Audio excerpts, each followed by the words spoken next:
Hello everyone, welcome to the stream about getting started with jazz guitar. This video is meant for people that have never played jazz but want to get started. Coming up right now.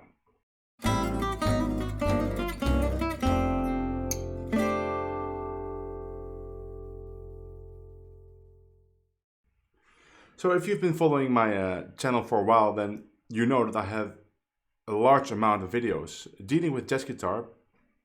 I even made some videos especially geared towards beginners. I have this series, Ultimate Guide for Beginners, and I made many videos for more advanced players. But I got some comments that even my beginner series is really not so much for beginners.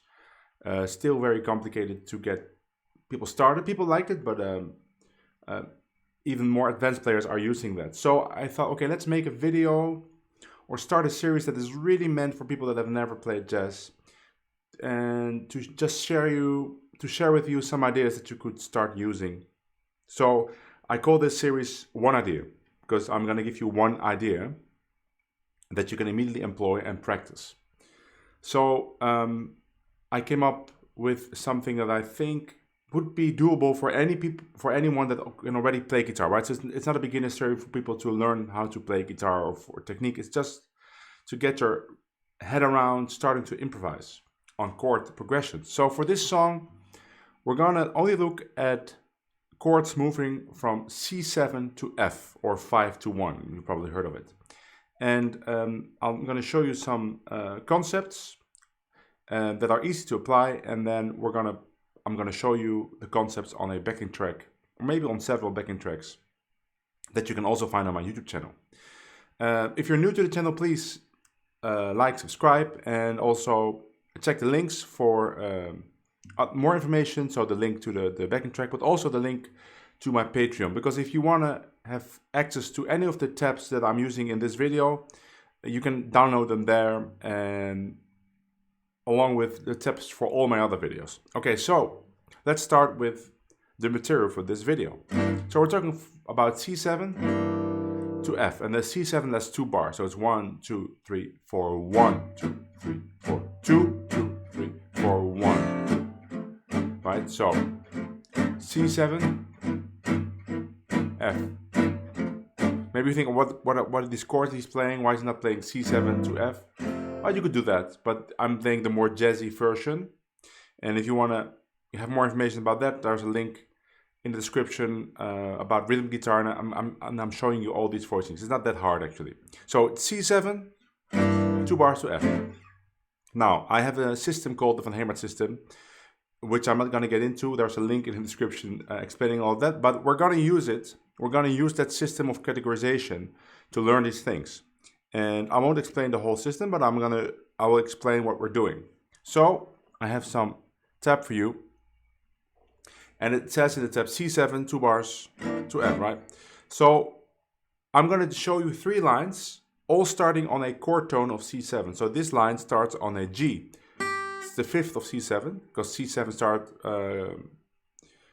comprises of, it's a little bit, let me go back to, comprises of 4 notes, C, E, G, and B flat. That's the only thing you have to know to follow this video.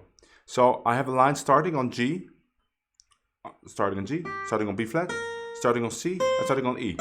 Yeah, and it might not start on that note, but at least my first finger is on that note, which is a big part of my system. Okay, so this first line, let me play it for you. Sounds like this: 1, 2, 3, 4. 3, 4.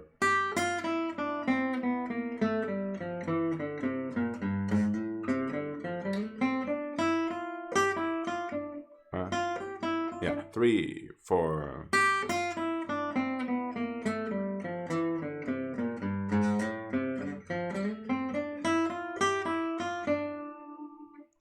So let's get rid of the tab, right? Let's just focus on what's happening on the guitar. More important than knowing all these notes in the lines, which is something I don't even think about when I play, it's just looking at your hands and how the hands move. So this fingering, I can see, so 1, 4, 3, 4, 1, and then it's chromatic. And then we get this wide position.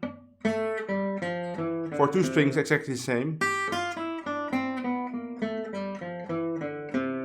And then we're on F. So let's look at that line. So maybe you think, well, I don't like this fingering. I'm going to find another fingering. But I would advise you not to do it, but really use this fingering. I use this fingering for a reason, because it's just so easy to remember. Okay, yeah, this is a stretch, but you can get used to it. You can even move your hand, like rotate your hand around the second finger to have more, less of a stretch. But probably you could stretch this. And then the F part, super easy. 3 1 3 1 3 1, and then 3 1 3 2. No, it's even 3 1 3 1 even. Let's go back to the tab. All right, so third bar, and then there's an ending line. Yeah, so the whole thing again. 3 4.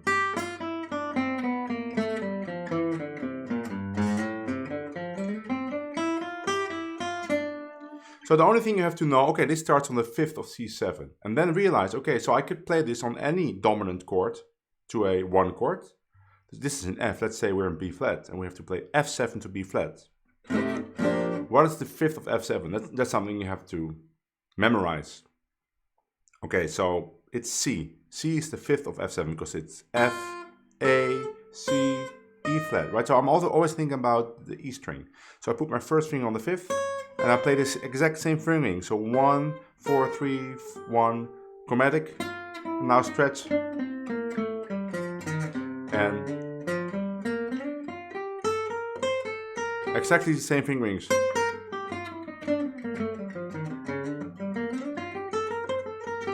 Now to practice this line, I would suggest using my metronome system. And I'm not going to explain it in this video, it takes too long, but go to the link in the description and you'll find me showing you how I practice lines that are new to me. Because it's very important that you play these lines with a good swing feel and that you're clean. Okay, this is the first line. So what you're going to do with this line, after you've practiced it with the metronome, you can play it.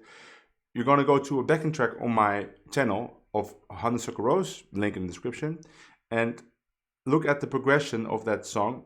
It's always 4 bars to C7, and then it's 4 bars or F of F, right? Or F, C7, F, but it's basically all F. So just think 4 bars, C7, 4 bars for F. So you could start this line in the 3rd bar. So that makes it easy. So you can always think. You have 2 bars, you just let the backing track go. 1, 2, 3, 4, 2, 3, 3, 4. And then you start your line.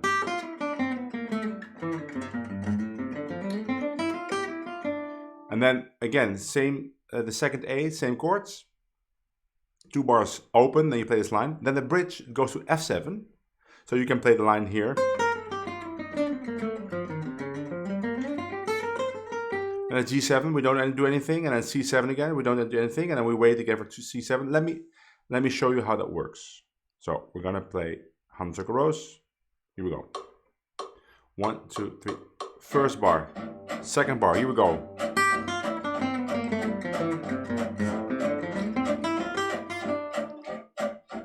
Second A starts now. 1, 2, here we go.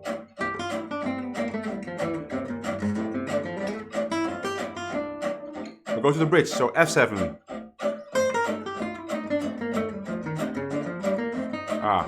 My mistake, G7. Let's go to the bridge, I made a mistake. Here we go. We'll go to the bridge. 1, 2, 3, 4. That was it. One more time. Here we go. 1, 2, 3, 4.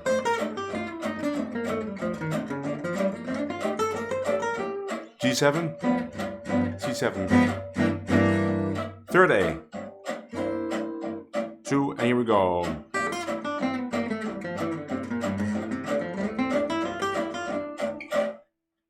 You can repeat it endlessly. The backing track lasts for 12 minutes, so you can do it for a long time. Then the second exercise would be to do exactly the same, but now you're going to start 2 beats earlier. right? You say, oh, how does that work? Because then I would be starting on beat 3 of the previous bar. Yeah, that's true. And that's exactly the point, because I want to show you that you can use all of these lines. You can always shift them 2 beats in time, right? So you can start them 2 beats earlier or 2 beats later. And then even though you wouldn't be on F at the same time as the backing track, because you'd be too early or too late, that's a part of jazz that's very important, being too early or too late with resolutions, because that makes for a nice tension. So now I'm going to do the same thing, but being 2 beats too early. So I'll be playing on the 3rd beat of the 2nd bar, but I'll count along. Here we go. So 1, 2, 3, 4, 1, 2.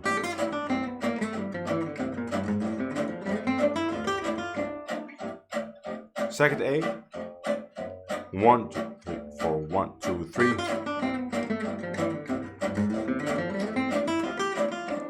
Bridge, same thing. Start before the bridge. 1, 2.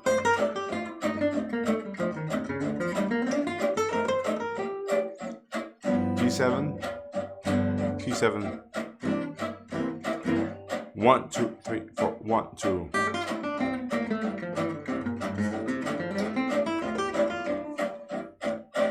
And of course, then you're gonna do the same thing, but start 2 beats too late. I won't show you this with all the lines, but just in this line, so you can see how it works. So now I'm gonna start 2 beats too late. So I will start in the 3rd bar on the 3rd beat. 1, 2, 1, 2.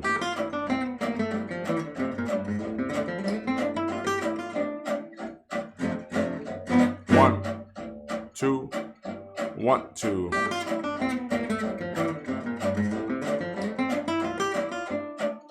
Bridge. 1, 2.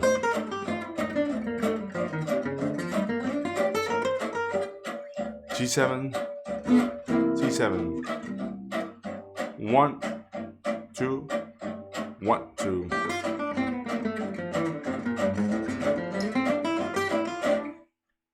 All right, and then you could maybe do it one more time where you kind of interchange between all these possibilities. So that's how you're going to work with all the lines. So let's just go to the next line.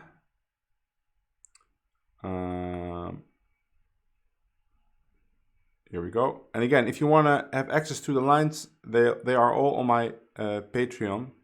So this line, as you can see, all the lines, they're similar, right? They go down with a line on C7, and then they go up on F. So this line sounds like this: 1, 2, 3, 4.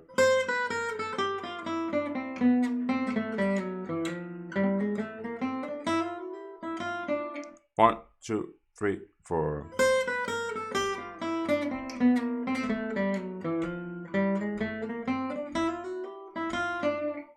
Okay, let's just focus again on the guitar.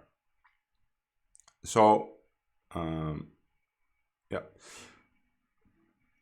This is from the 7th position of C7. I called it, this was the 5th position because it starts on the 5. This is the 7th because it starts on the 7. But it doesn't start there. Actually, my first finger is on there, but I start on the C, like this. And then I shift, because all these positions, they are fluid in the sense that I can always shift 1 fret down or up in my system. It's not important for these lines. Just if I talk about the Hemert system and I talk about putting your first finger on one of these chord tones, it's never that your finger has to stay there. You can always, for the line, move 1 fret down or 1 fret up. So the same for this line. It starts with my first finger on the 7th, and then the line goes like this. So you would say, why don't you just start on the 4th finger then? You don't have to shift. Yeah, you can do that. But because I have it in my head that my first finger always shifts to chord tones, for me, I start like this. Now we get a slide. A couple of slides in a row. Maybe you got to practice a little bit, but it's not that hard. And then we get on F, we get this line.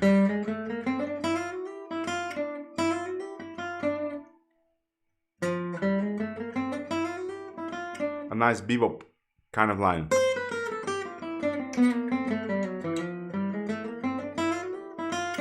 So you do exactly the same thing with this line on this backing track as I did with the previous line.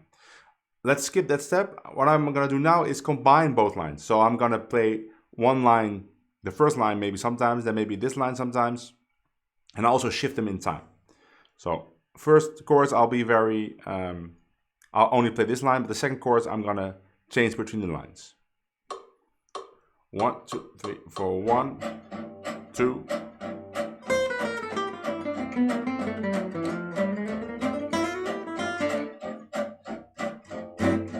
1, 2.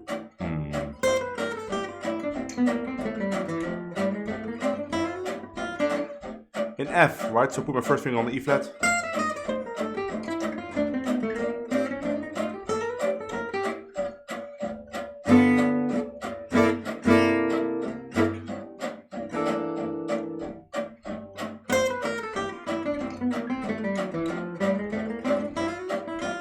Now change between the lines.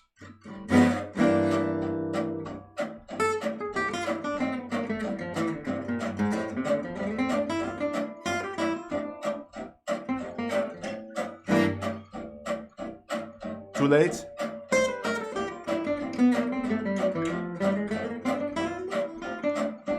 Too early in the bridge.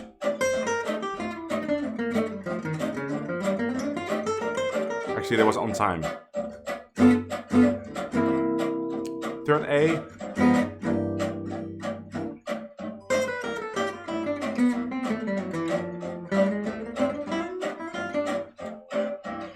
Now also start having fun with these lines, right? Just maybe change the rhythms, maybe hang on certain notes, maybe be too early. What you could also do is play some notes before. You say, which notes? Well, just chromatic notes. Right? Instead of starting like, just start, or.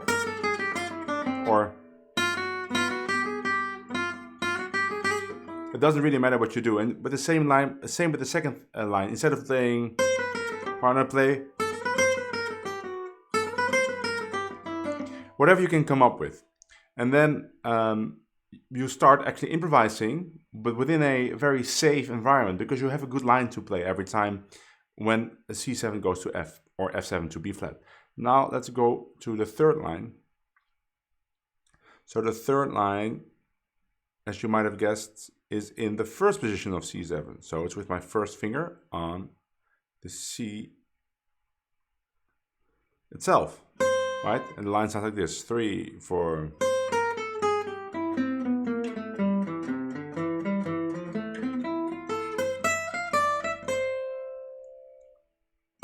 3, 4. 3, 4.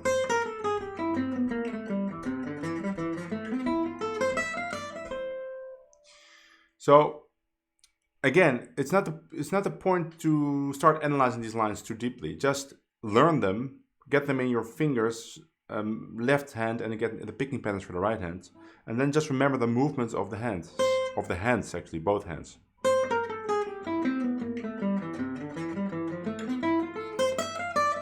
You do exactly the same exercise, but let's go to the last line, and then I can combine everything. So the last line is the third position of C, of course. Third position is on the E, right there. This line goes like this: 3, 4.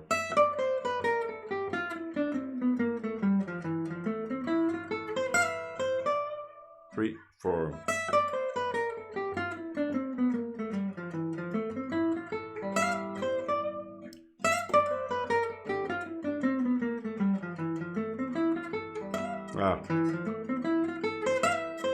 One time, 3, 4.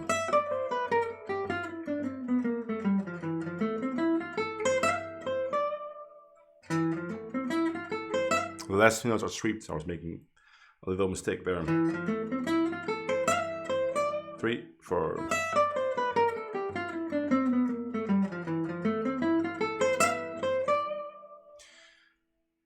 This line, pretty easy. The fingerings are so easy. 4, 2, 1, 4, 3, 4, 1, 4, 3, 1. So 2 times 4, 3, 1 in a row. Now chromatic. 4, 2, 1. And then.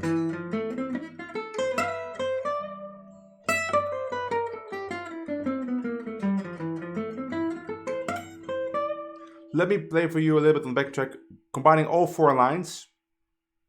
Shifting in time, right? To be too early, to be too late. maybe play some notes before. For instance, for this, in front of this line, I could play. That works really well. Or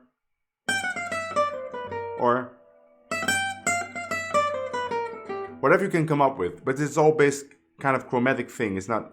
I'm not playing something really harmonically advanced. Just chromatic stuff. Use your ears to make those decisions. Okay, here we go.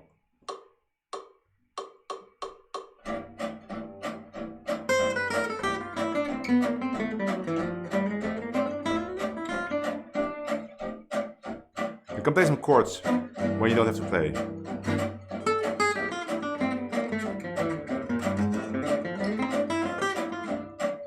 Bridge.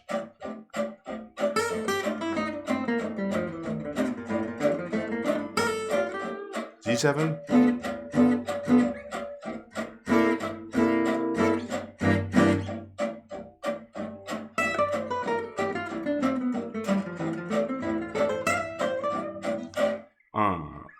Okay.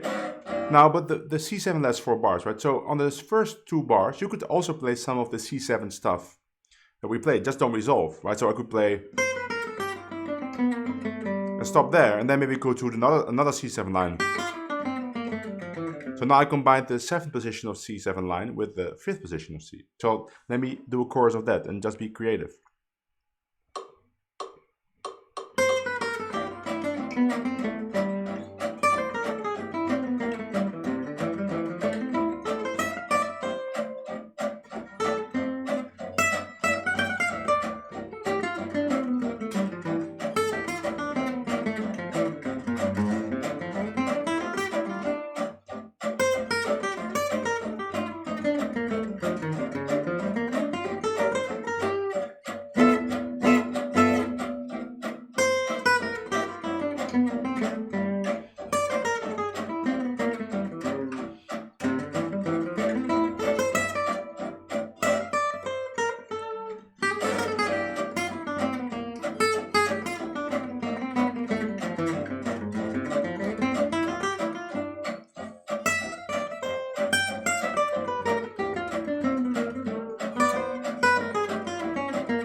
Sorry, that line was not in my...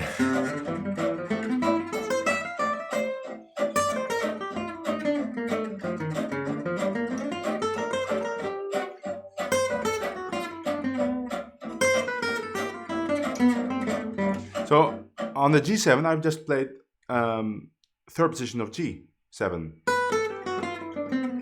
Right? I just didn't resolve to a C chord. I just played the C7, G7. And then switch to C7, I think 7th position. Right, so of course it's gonna take a while to become really fluent and creative with it, but it is doable. It's only 4 lines that you have to use in different permutations. And then you can go to another backing track of mine. For example, you can go to a song called let me see if I can find it. Home. I have a playlist on my channel called Backing Tracks. Of course, I can find it now, or can I? Maybe. Actually, no, I can't. Maybe I can search for it. Let me see. So we go to a song called Coquette. Which is a song in D. And there's an A7 in it, and there's a D7 in it. Here I have it. So first I have to practice, find these lines in A7. For example, in A7, all the lines would be, so the lowest position would actually be the 7th position of A7. There's a G, so it would be...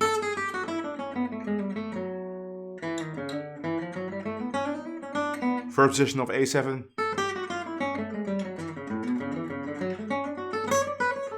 Third position.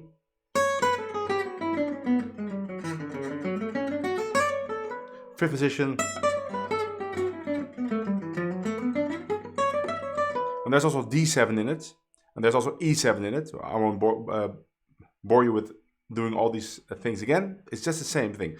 So it starts on D, right? It starts on D7, D6. So on D6, I could just do nothing, or I could play one of my lines that are for F in the tab, but then transpose to D. But I won't do it now. I would just, for the first 2 bars, I won't play anything. Then in the 3rd bar, it says E minor 7.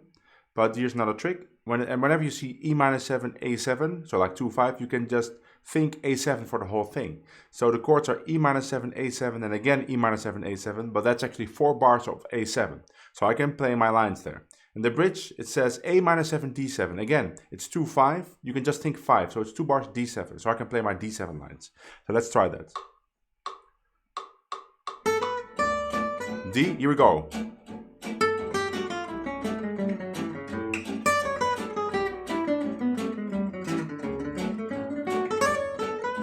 D. That's 7th position. Repeat. D7.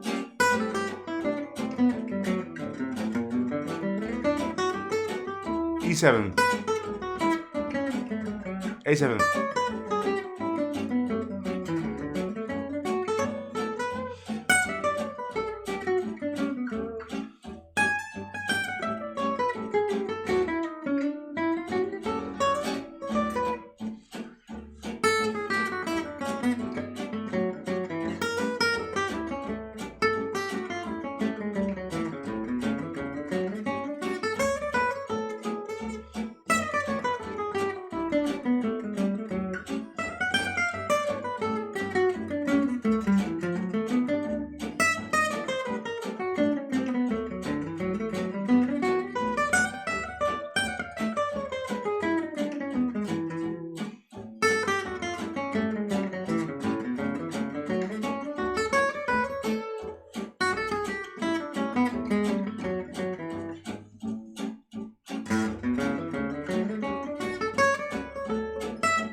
Bridge.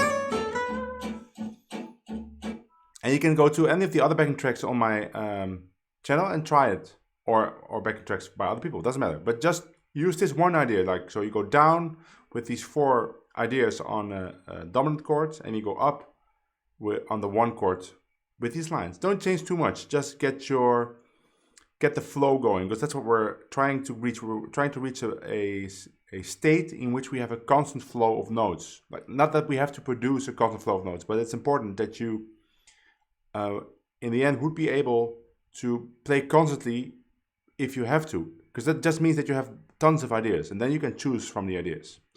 And I hope with this series to give you these tools to get this flow going. So to end, let me play a chorus on Coquette to see where it should go, right? So I'll use these lines, but I'll use some other stuff too, and you can see how these lines are integrated in if I would play a normal solo.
So that's what we're going for. And I hope you stick with the series and also check out the other stuff if you're curious. And I will see you all in the next video.